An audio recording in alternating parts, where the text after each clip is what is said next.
continuing from where he started behaving like the host of a popular survival show. He says the situation in the tower was tough, but he didn't give up. He had plastic bottles and dried green onions that helped him survive, returning to his normal state. Sejun mentions that he can use a plastic bottle as a convex lens to start a fire, something he learned from a famous survival show, but he fails and starts crying.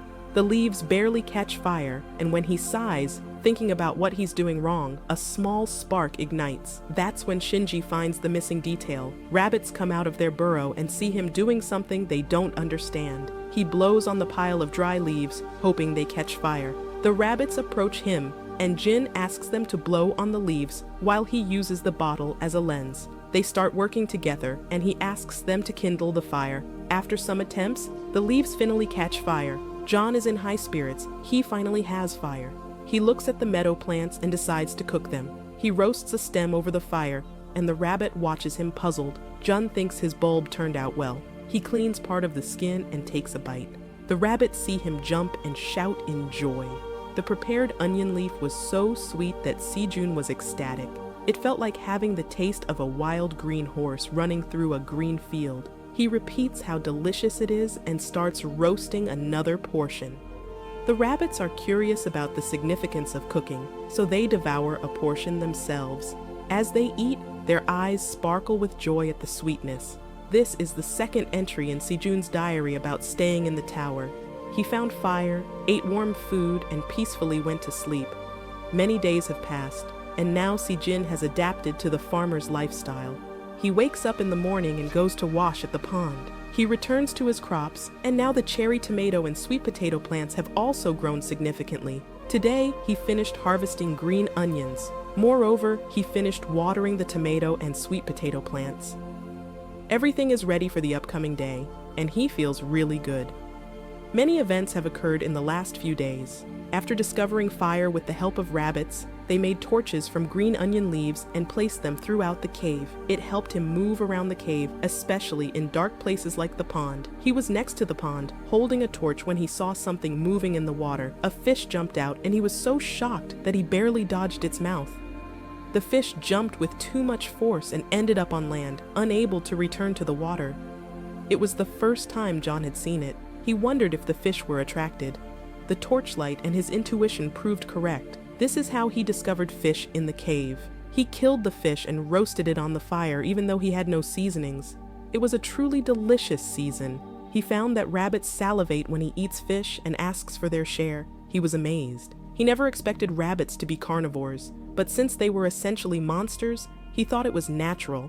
2 days after that, the blue moon appeared. Using his phone, he found that the blue moon appeared on this floor every 30 days. He used his laptop and power bank to keep his phone charged and track the dates.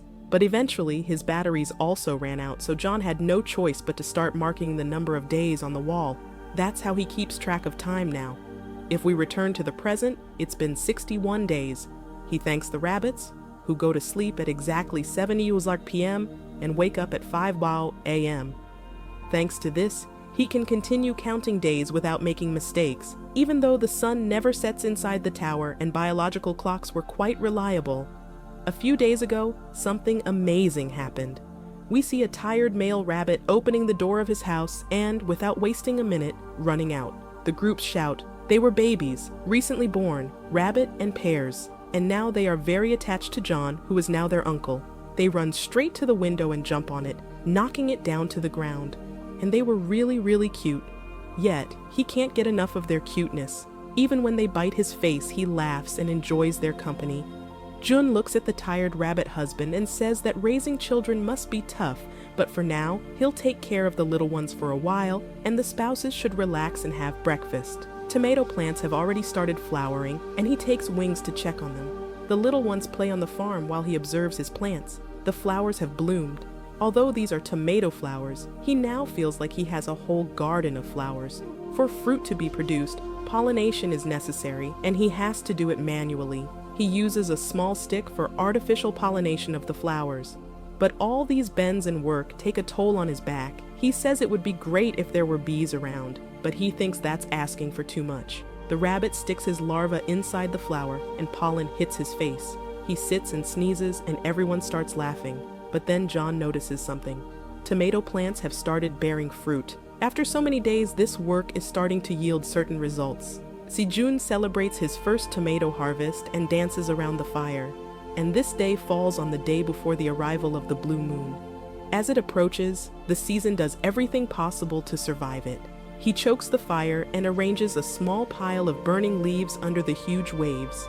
He is dressed in homemade clothes made of cunning leaves and thinks it should be enough to stay warm and hidden. The rabbits also return to their homes as the blue moon approaches. Every time the blue moon comes, something terrible happens, and Sejun is sure they will survive it as they did the previous ones. He thinks it will be easier, and he goes underground. The blue moon begins, and the monster starts howling through the forest. Johnny is not afraid, but he's tired and hopes the blue moon will end soon. To prepare for the unlikely situation, he has already hidden things with a strong smell and is now hiding in a corner. But since it's hard to tell how much time has passed, he starts getting very tired. The monster's cries don't help him either. They are far away, but they can still make him flinch, and when he hopes this blue moon will pass without incident, he hears a loud roar. It was completely different and more intense than the voices of other monsters, as if it were right next to him. And indeed, a gigantic monster is heading towards the cave, crushing adult trees with its feet. It approaches the entrance to the cave, which is too small compared to its size. The monster stares intensely into the hole, and inside, Sejun sits with his mouth wide open. Seeing this, now he is frightened by the giant bear standing before him. But fortunately, the monster still hasn't noticed him. Jun thinks he should hide in a more suitable place until the monster notices him. He trembles as he picks up his bag and starts moving quietly and slowly, but taking the bag with him turns out to be a mistake. Things inside the bag fall when Jun picks them up, and due to the loud noise made by an empty water bottle, the monster's attention is drawn. Jun looks in horror first at his things and then at the beast, which is now trying to peek inside the cave. Jun screams in fear, and the bear growls in response. But after a few moments, the season is already sound asleep, and the rabbits try to wake him up. When the rabbit fails to wake him up, their father gives the wife a slap, and he gets up. He stands in a state of shock, still scared by what he saw before losing consciousness. He asks the rabbits what happened to the blue moon, and looking around he realizes it's over. The rabbit can tell that he was unconscious when they found him, and he also says that he passed out when he saw the monster. Well, can I read any other manga? Nariman. Okay. He himself wants to know what happened after that when he saw the monster trying to force its way into the cave. He was horrified and couldn't move. The monster roared and he lost consciousness. He recalls this and shudders. He almost lost his life at the hands of this monster. He was very cold, and the rabbit's wife lit a big fire made of cunning leaves, and he sits in front of the fire holding the rabbit's blanket to himself. The wife brings him grilled fish, and Sejun thanks her as Jun eats. He realizes that the monster noticed this place. Perhaps it happened because of another monster, or because it couldn't penetrate the cave due to the small entrance. But the monster left without causing harm. But there was no guarantee that if it comes next time, he will stay safe. He thinks that this time he was very lucky, but next time everything may go differently. After all he did to survive, he doesn't want to die, and he thinks that all he can do right now is to eat well and survive. Jun eats his fish when the rabbit husband approaches him. Wanting to show him something, Jun follows him and discovers something incredible. Tomatoes. The cherries are already ripe, but it's not what he expected at all. It was blue and sparkling in the sun. He was shocked. But the blue color is not the first thing he notices about this tomato. He leans down and tries to pick up the big and ripe fruit, and then wonders why it is blue. He wonders if the tomato has ripened. And at that moment, something appears in front of him. A window opens, informing him that he has completed the task of harvesting a fruit containing blue moon energy. He was just shocked. He can't believe that what was in front of him was a real message window. The message in this window has changed, and now it says that the manager became interested in him because of his amazing achievements. She had been closely monitoring the season, but it didn't bring her pleasure. The season was puzzled why the tower manager wasn't happy, and the rabbit's husband doesn't know anything about what's going on. And John was told that he was not properly invited guest, and the tower manager took it as a rude mistake that he wants to cover up. He is shocked and asks the window, "What does this mean?" Was it a mistake for me to end up in the tower? He lashes out at me, saying that after spending more than 2 months in this place, the tower manager dared to say it was a mistake. He says that if it were so, he should have been sent home immediately, but the window states that the tower owner wanted to kill Jun to eliminate all evidence of this mistake. He is simply stunned. He shouts at the screen, saying that he achieved something remarkable, and instead of rewarding him, the manager wanted to kill him.